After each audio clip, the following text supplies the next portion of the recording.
The Bureau of Labor Statistics released the U.S. jobs report revealing the economy added jobs in November, but economic uncertainty continued to dampen activity in the labor market. Employers added 64,000 jobs in November. The unemployment rate rose to 4.6%, marking the highest level since 2021.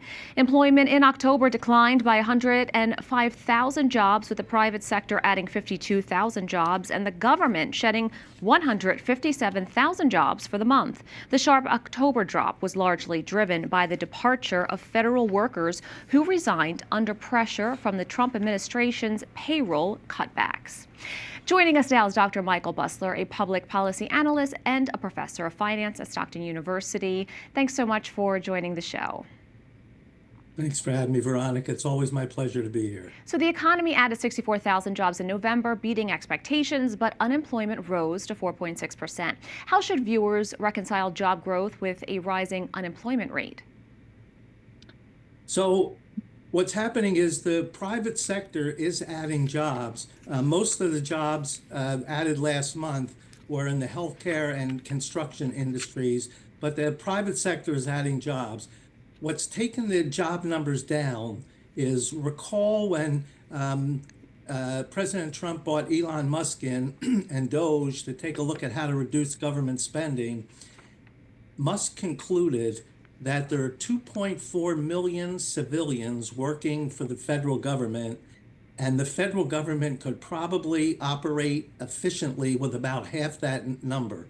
So they're trying to pare down the government payrolls and get government spending down. So what's going to happen going forward is, I think the economy will continue to grow, and because of the shutdown, we have no data for the third quarter. Fourth quarter isn't over yet, but it looks like the economy grew at about a 3.5% rate in the third quarter. I'm not quite sure the fourth quarter yet, but probably similar to that. So that kind of growth will add significant number of jobs, but the jobs number will be reduced because government employees will continue to, the number of government employees will continue to go down. So if you're working in the private sector, there will be jobs.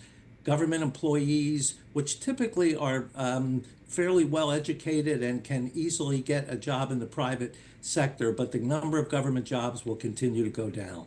How much did the 43-day government shutdown distort this jobs report, and how should the numbers be interpreted following the disruptions to the Bureau of Labor Statistics collection?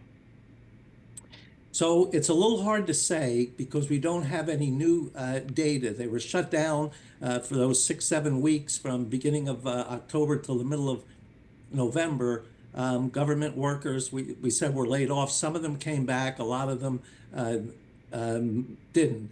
But we don't have good data yet to be able to tell us. We also have a problem that the Bureau of Labor Statistics, with their job numbers, has been relatively inaccurate for the last couple of years. From January of 2023 to January of 2025, they overstated the number of jobs created by 2 million jobs over that time period.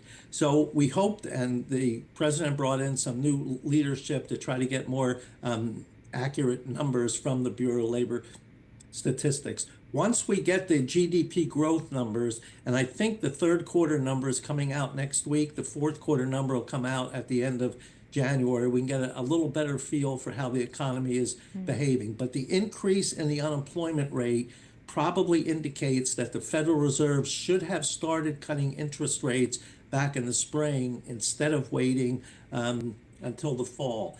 Also may indicate that they haven't cut interest rates far enough. They cut them 1/4 point 3 times. Many economists believe that they should have gone 1/2 point at least one or two of those times. Dr. Michael Busler, thank you so much.